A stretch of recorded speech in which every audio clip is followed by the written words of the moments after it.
Over the last 5 years, I have grown a lot of different things in my green stalks, and some things do very, very well, and others aren't really worth trying again. So today we're going to rank all of the different vegetables and fruits that I've grown in my green stalks and give them a rating between 1 and 5. And I think there's going to be a couple that really surprise you. Probably the thing that I grow the most of in my green stalk is going to be herbs. I have some oregano, some rosemary, there's some mint down here. Oh goodness, what else? I have like a medicinal plant. I think this is like a Vicks Vapor Rub plant. More mint, garlic chives, and over the years I've grown even more than that. Parsley, basil, thyme, I mean, you name it, I have grown it in a green stalk. And I gotta tell you, this is where the green stalk really shines. So if we're giving this one a rating, I'm giving it a 5 out of 5 stars. If you want to grow especially perennial herbs in a green stalk, you are winning. I do suggest that if you are going to grow perennial herbs in your green stalk, you make sure that you use the original versus the leaf. The original is deeper, it's like 12 inches, whereas the leaf is only about 6 inches. That's going to give these perennial herbs as much root depth as they want. The other thing that I would suggest is something like this right here is mint. Oregano is kind of invasive too, but mint is really well known for being invasive. I usually start it in one pocket and I don't plant anything that isn't an annual. So I don't plant any perennials in any of the other pockets because this right here is going to get out of hand and it's going to grow through the entire tier and it's going to choke anything out. So that first season, I'll put, some basil with it, maybe some parsley. That's only like a 2-year plant. And then I let the mint take over the entire tier. And then eventually that entire tier will be nothing but mint. So keep that in your mind when you're thinking about these invasive or highly spreadable herbs. Next one on our list is one that I grow every single summer, which is sweet potatoes. And this one is pretty shocking because I really didn't expect them to do well. But I saw on Greenstalk's page, they have a master gardener that works for them. I think her name is Sue. She's very lovely. I've actually spoken to her a couple times. And she grew sweet potatoes, and I thought, I wonder if I grow sweet potatoes. And I did. I grow sweet potatoes now every single summer in my green stalks because not a lot of things like to grow here in Florida in the dead of summer, but sweet potatoes do. And they are kind of invasive down here. They will just spread through your entire raised beds if you let them. Some people don't mind that. I usually don't mind that, but some people do. Growing them in a container kind of resolves all those issues. Now, they are smaller. The sweet potatoes you get from a container is going to be smaller because the roots can't spread like they could in a bed. But I got to tell you, for only 2 square feet of space, I usually get between 12 to 25 pounds of sweet potatoes off of one original green stalk planter. That is a lot of sweet potatoes for 2 square feet. And when it comes to volume compared to space taken up, it's definitely a winner. So for a rating, I think this might surprise you, I'm giving it a 3 out of 5. The reason why I say 3 is because you do have to manage the vines. You do have to give it specific soil. You don't really want to start out with a really good nutritious bag soil because sweet potatoes don't really like a lot of nutrition. And, harvesting it is a little bit painful. You're dumping these things. I don't know. I'm getting older and dumping these containers out. It's really heavy. But the sweet potatoes are smaller. So there's some drawbacks, right? But the pros definitely outweigh it. And I will always grow them in green stalks as well as probably I just love sweet potatoes. I'm going to grow them everywhere. The next one is going to be tomatoes. There is actually a reason why you don't see any tomatoes in my green stalks because I pretty much have abandoned growing tomatoes in green stalks completely. It's not that they don't work, okay? They do, but you have to be really specific on what type of tomatoes you're growing. Micro dwarfs and dwarfs are where it's at. You need a small, bushy, patio-style bush tomato, not like this giant indeterminate that grows, taller than 6 feet. Not one that is indeterminate like the San Marzano or the 10 Fingers in Naples that grows super bushy. You can't grow something that big in here. You can grow anything, right? There's soil in here, so you could grow anything, but they're just not going to do well. They've never produced well for me in a green stalk compared to out in the garden. I've grown Tiny Tims in here, which is a micro dwarf, and I've grown them in my garden raised beds. They do, I would say, 10 times better.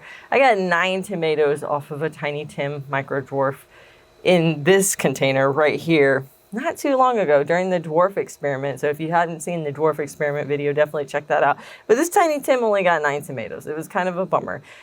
And that has been the experience that I have had with tomatoes for a long time when it comes to the Greenstalk. I think it has to do with maybe some sun exposure issue, but also the root development and how deep they need to go, the nutrient requirements. Tomatoes are very, very heavy feeders. So like being able to keep enough nutrients, keeping the moisture level really consistent so that your tomatoes don't crack. There's just a lot, right? It's a lot. It's not what I consider beginner gardener friendly. So for that reason, I give tomatoes a 1 out of 5. Only 1 star here. They just, honestly, I'm not sure you're ever gonna see me grow them in a Greenstalk again, unless maybe I'm testing something. I don't know. Just doesn't make sense. Next one on our list is going to be lettuce and greens. I especially love growing lettuce and greens in a Greenstalk. I did a video a while back on like testing the different soils in the different Greenstalks. I'll put that video at the end because that one's really good. But I used the lettuce because I thought, oh, lettuce, you know, it's easy to germinate, it grows fast, like this would be easy for the experiment. And I just figured out very, very quickly that lettuce grows so well in a Greenstalk. They have smaller root systems, so I think that goes into it. They have lower nutritional needs. Unlike tomatoes, lettuce, you know, they just need nitrogen. So as long as you push some nitrogen in there, they are going to grow. And they grow so well. They don't really care about the light requirement. I bring that up a couple times because one, mine are in a little bit shadier of a spot, but also some of the other plants can get very big and they kind of shade the other plants out. So when you grow lettuce, lettuce is one of those plants that doesn't mind a shadier environment.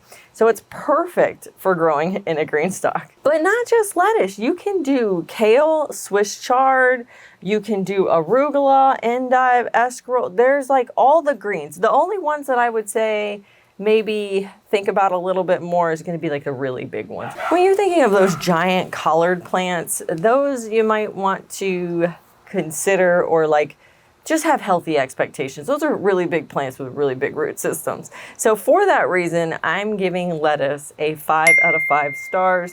It's definitely a winner here when it comes to growing in a Greenstalk, and it saves a bunch of space in the garden. Next one on my list is going to be these guys right here. These are green beans. Not doing super great because we had a lot of cold weather, but I have grown green beans bush style, not vining. This is a vining. Unfortunately, I didn't realize that when I planted it. But these guys are bush styles, and the bush styles will do better in a Greenstalk than the vining because the vining needs stuff to climb and it's going to become a mess. Now, Greenstalk says that you can plant up to 3 green beans into one pocket. I have done some experimenting with 3 versus 1 plant, and I've always found that if you put 1 in the space here versus 3, you get the same amount of beans, but you get a healthier plant when you just have 1 per pocket. That's my own experience. You can, you know, try your own way and see if maybe 3 per pocket works for you. But for me, it's narrowing it down to just 1 plant per pocket actually gave me the same yield as 3 plants were. Now, something you have to consider is beans are part of the legume family, and the legume family needs to convert nitrogen in order to feed the plant. And the way that we do that is there's a natural bacteria that needs to be present to do that symbiotic relationship that it has. That is not present in potting soil. So you do need to add inoculant to your soil. So that gives a level of complexity. The other thing I would say is I have noticed that pole or vining style green beans always produce more than their bush counterpart. I did a video on that a while back too. And, you know, so for that reason, I just feel like you don't get as much production. Like if you did a whole Greenstalk full of green beans compared to 1 raised bed of a vining or pole variety of green beans, you're going to get way more from the vining. And by way more, I mean like probably like 10 times more than what the Greenstalk's going to give you. But if you're short on space, they do grow quite well in here. They do need that inoculant and they need good full sun. But other than that, I've had good production out of the green beans that I've grown in my Greenstalk. The thing I would preface is that when you go to plant your green beans, the minute it starts to flower, go ahead and put another seed right in there so that it can start growing. Because these bush varieties do kind of, after the second or third flush of flowers. They kind of just die out, and you can have a succession planting right next to it going on. That would be a recommendation that I would make to you when it comes to growing green beans. This also works for peas, but you don't want to go with vining peas or pole peas. Those are very common, but there are some dwarf bush pea variety plants that you can get that would do better in here, very much like the bush green beans. So for all of those reasons, this guy's getting a 3 out of 5 stars. So not as productive as I would like, needing a little bit of extra inoculant into the soil. And for those reasons, it kind of makes it a little more complicated of a plant.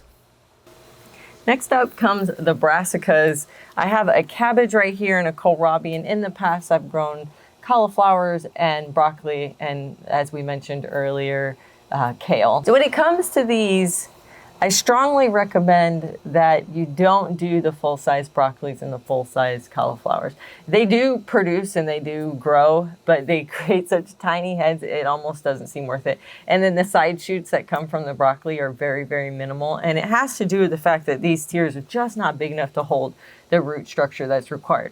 But there are some brassicas that work, and that's this one that I'm growing right here. This is a kohlrabi. The kohlrabi root structure is much smaller than, say, a full-size broccoli or a full-size cauliflower. So they grow very, very well. And if you haven't gotten into kohlrabi, guys, you need to. It is a wonderful vegetable. You don't typically see it in the grocery store, but it reminds me of like a crunchy broccoli. If you've ever eaten this stem of a broccoli, that's pretty much what this guy tastes like. It's amazing. And your other option is cabbages that are smaller head cabbages. So not like the giant ones, but get the mini or dwarf size ones. They're going to do a lot better. You can kind of see that there's like a common theme here that you really want to get into the dwarfs and the minis of these types of vegetables. And those will grow here. Once again, they're kind of like lettuce in that they need a lot of nitrogen. So you'll definitely want to give them some blood meal or fish fertilizer or something like that. They don't have a lot of complex nutrient needs. So that all makes them really good. And for that reason, I would give these guys, let's call it a 4 out of 5, as long as you stick with the varieties that I mentioned and not growing all of the brassica plants. Can't talk about green stalks without talking about strawberries. Green stalks are so well known for growing strawberries, and I understand why. But they're not what I would consider the easiest plant to grow in a green stalk. In fact, it took me years to figure out, how to get these guys to grow and not just immediately die. A lot of it has to do with the soil. They don't necessarily need a lot of deep soil, so they can grow in a leaf. But they do need an evenly moist soil. They need certain nutritional needs. And so that kind of makes them a little bit tricky to get them to go. The cool thing about them, and the hugest pro, is that when I grow these in a bed, the fruits that come off the strawberries here, they touch the ground, and by touching the ground, they get chewed up by worms, slugs, everything you can think of. By growing them here where the strawberries hang out of the green stalk, they are so pristine. I have almost no bug damage, and I get to keep probably about 90% of my yield. In the raised beds, I'm usually only keeping between 40 and 50% once I sift through all of the damage of the bugs. And that's even with using a really strong mulch. It's just down here, our moisture, our pests and everything. It's just easier to grow them in here. And that's saying something because they're not super easy to grow. If I would give them a rating, man, I really want to say 2 out of 5, but I'm going to be generous here. I'm going to go 3 out of 5. It's hard to grow them in any kind of container like this to keep it moist and nutrient dense. But the yield that you get compared to the yield that you get in a bed from the pest damage is huge. Oh, I forgot to mention, you also have a lot more airflow, so you can decrease disease. So if you've struggled with disease on your strawberries before, this is the way to go. It gives them a lot of room between plants. It gives them a lot of airflow. Top tier in terms of yield and disease. I'm just going to give you a kind of a group of vegetables, and that's going to be root crops. Up here, I have some radishes. I have some carrots. I've done potatoes in them before. We already talked about sweet potatoes. There's a lot of different root crops. I have some onions as well down there and some garlic. And so this one, I can't even rate it yet. The reason for that is I've done white potatoes, they have not done well. I've done sweet potatoes, they have done well. I'm doing onions and they look awful. I did garlic. They look awful. The radishes are looking good so far, but I haven't seen them to completion. And the carrots are looking good so far, but once again, I haven't seen them to completion yet. So we definitely want to hang out a little bit longer to see how these goes.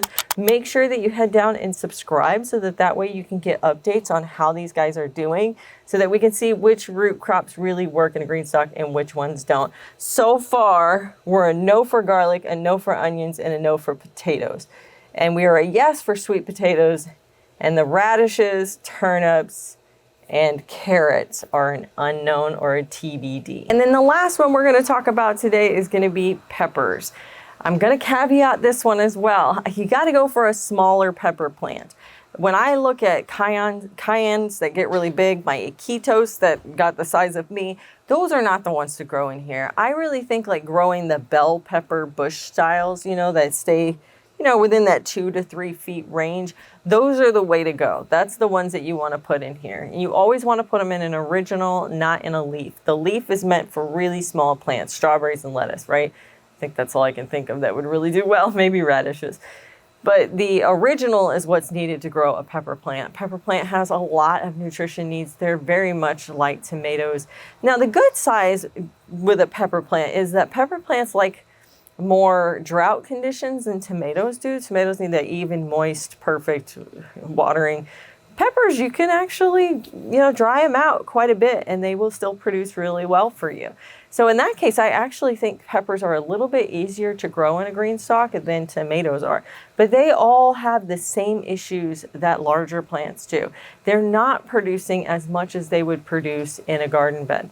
But if if you're just kind of growing for fresh eating, or you're not trying to preserve this huge harvest, maybe you're not like a really heavy pepper eater, then yeah, I think if you grow like a whole tier of pepper plants, you'll get what you need for the fresh eating.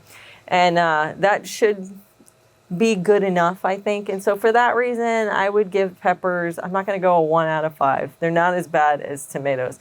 I would give them a 2 out of 5. I think they're definitely, a little bit harder, but they're not quite as bad. And I will still try growing them in my green stock. I'm hopeful that one day I'm going to find a variety that's small enough and compact enough that it actually prefers living in a container space. We'll see. Thanks so much for hanging out with me today as we talked all about different kinds of plants in the green stock. Happy gardening, you guys.